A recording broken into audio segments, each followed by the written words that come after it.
What's up, guys? Michael here to talk about the only filmmaker who would turn an innocent dairy indulgence into something totally sinister. I drink your milkshake.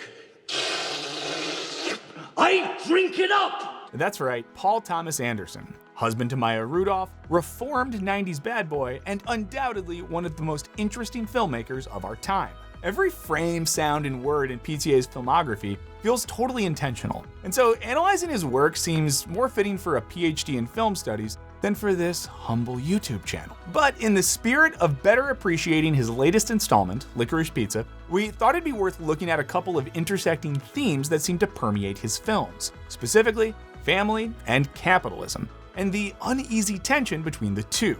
So climb aboard our culty ship and descend into our bubbly oil well in this Wisecrack Edition on how Paul Thomas Anderson portrays capitalism and family. And warning, various levels of spoilers ahead for several of his films, so maybe treat yourself to a PTA marathon before you keep watching. But before we get into it, I want to make sure that you notice the Wisecrack hat and shirt that I'm currently wearing.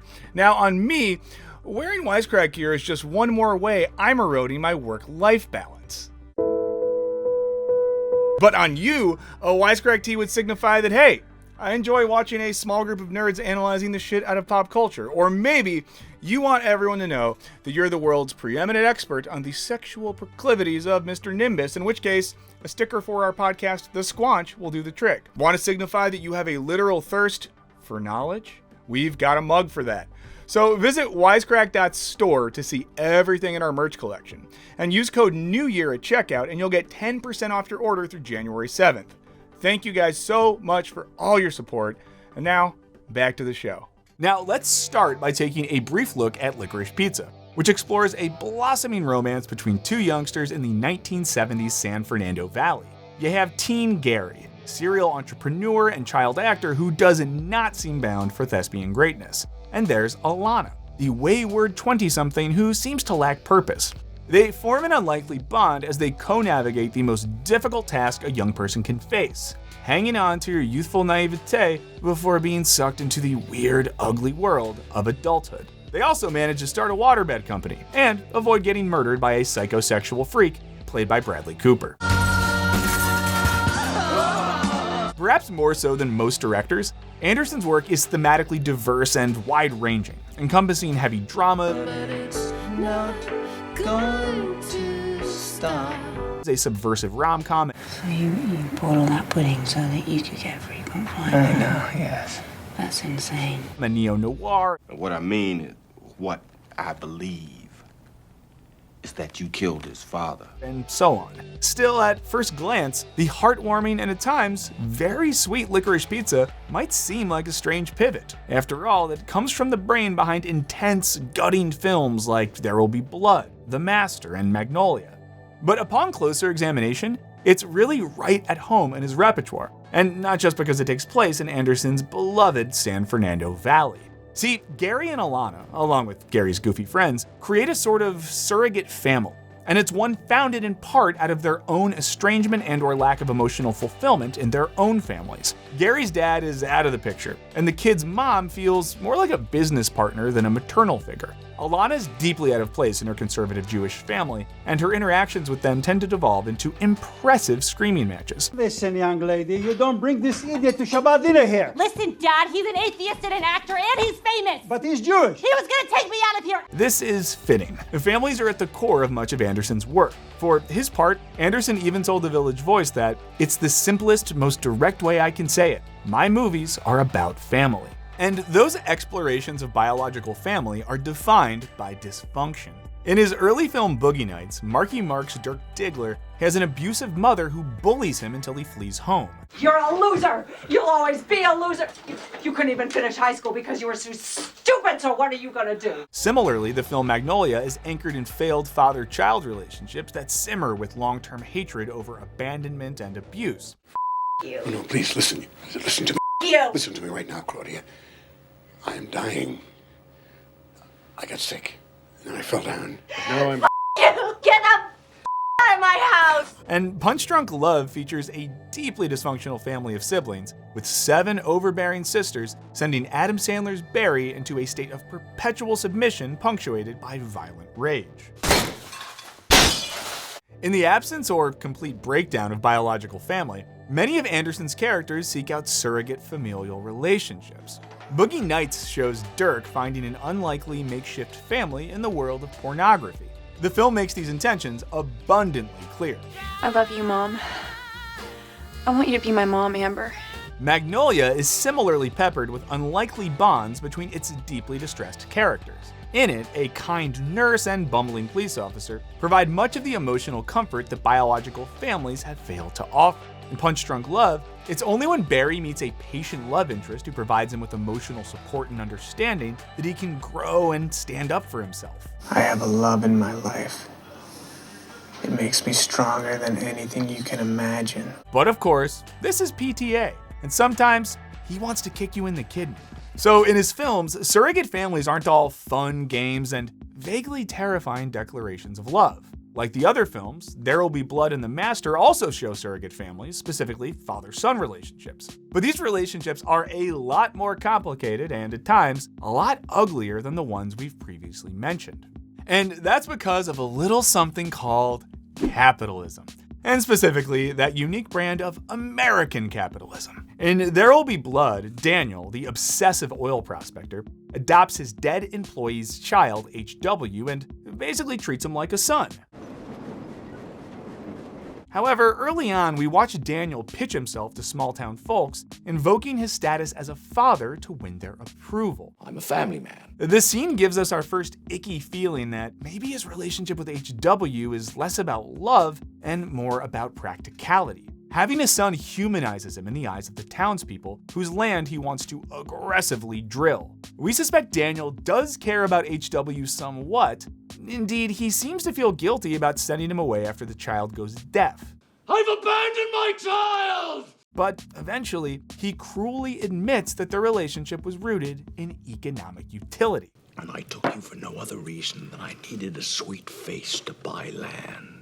Fittingly, when HW decides to start his own oil business, effectively becoming Daniel's competitor, this severs their ties for good. No longer business partners, there's no relationship left to preserve, at least in Daniel's eyes. Capitalistic interest, it seems, was the foundation of their family.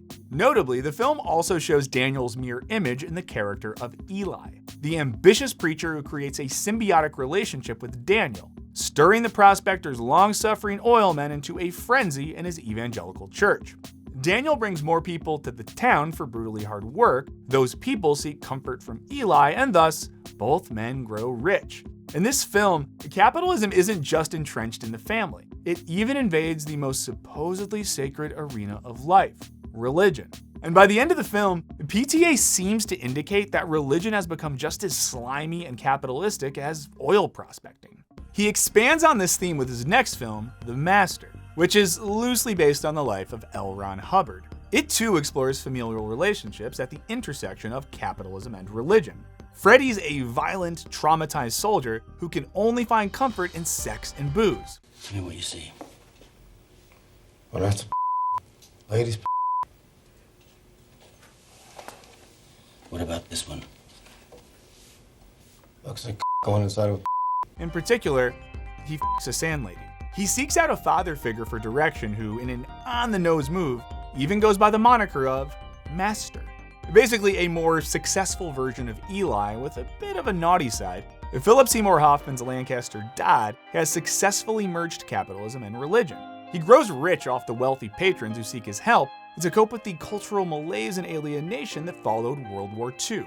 While Freddy would otherwise be stuck at the margins of society, joining the makeshift family of The Cause gives him purpose and makes him feel useful.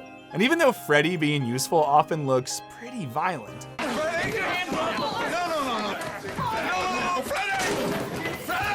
his devotion to his father figure helps him assimilate back into organized society. But of course, this relationship is still largely transactional. Freddy's a case study who helps Lancaster promote his theories and practice his methods for the amusement of his followers. Touch it and describe it to me.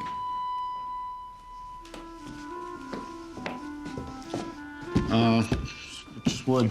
Wall. Sure, there's a true emotional connection between the two men, perhaps even bordering on homoeroticism. I'd love to get you on a slow boat to China. But the relationship's basic structure is a capitalist one of dominance and exploitation, and Freddy eventually decides that he has to break free. For if you figure a way to live without serving a master, any master, then let the rest of us know. Unlike There Will Be Blood, in this case, the son chooses to sever the capitalist relationship. Still, the two movies function as funhouse images of one another. The difficulty of finding true human connection within a capitalist framework is best explored in these two films, but the theme is percolating throughout PTA's earlier works. The relationships in Boogie Nights are founded on mutual capitalist desires. Dirk's producer and father figure sees the kid first and foremost as a commodity, with all his muscly youth and big ambition. It's easy to predict that after only 2 films, that Diggler's success can only grow and grow and grow. Then, Dirk's embrace of fame and fortune leads him to seek pleasure and consumption above all else, thus fracturing the relationships he's built. And when he's replaced by younger, hotter competition, he views his producer's rational business decision as an emotional betrayal. And so, another relationship bites the dust via the scourge of capitalist greed. Now, the film ends more hopefully than There Will Be Blood or The Master, with Dirk returning to his found parents in search of solace. But it nevertheless explores the difficulty of relationships that are predicated on mutual business interests. Punch Drunk Love explores a somewhat similar predicament on a smaller scale, as Barry struggles to succeed selling toilet plungers. We've been working on this, and we have a non-breakable handle, finally. Let me demonstrate for you. Despite never having boarded a plane, he hoards airline miles via pudding cups in hopes that tricking the system will make him feel smart and a little less powerless. He calls a phone sex chat line, offering up all of his information in hopes of finding some brief romantic solace. He's rewarded with deranged, threatening demands for more money that underscore what he was to begin with. A mark for the greed of the Georgia peach on the other side of the phone. Maybe I should call back and talk to your girlfriend. Maybe it'd be better to ask her for the money.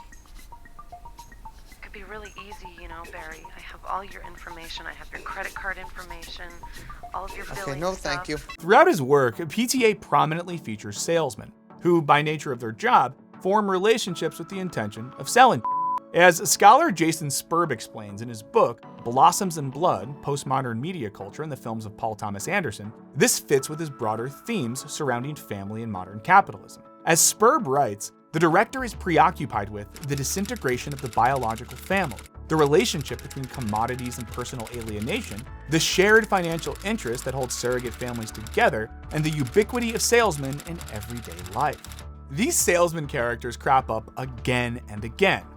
Barry's hawking toilet plungers, Buck's selling sound systems, Lancaster's selling a new religion, Daniel's selling towns on oil deals, and in Licorice Pizza, Gary and Alana are selling waterbeds. In Magnolia, Tom Cruise's Fred Mackey masterfully sells lonely men on pickup artistry. He treats romance as another transaction, sex as another commodity in a system that can be gamed, much as Barry games his way to 1,000,000 airline miles. Fittingly for a filmmaker preoccupied with failed father-son relationships, PTA's child characters are also often valued for what they can offer monetarily. HW, as we mentioned, provides a cute face to temper Daniel's aggressive sales pitches. In Magnolia, Stanley, a child on the What Do Kids Know game show, is treated like a meal ticket who might, through his extensive academic knowledge, help make his dad super rich.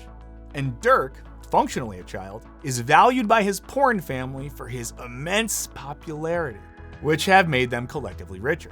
Licorice Pizza, fittingly, also features a child actor who uses his modest success to help fund businesses that he runs with his mother. While Gary doesn't explicitly acknowledge this, it's made clear that he's aged out of being a cute and precocious child actor, so he hustles his way into the business world. He wanted to be a showman, but it's clear that he's more of a classic PTA salesman.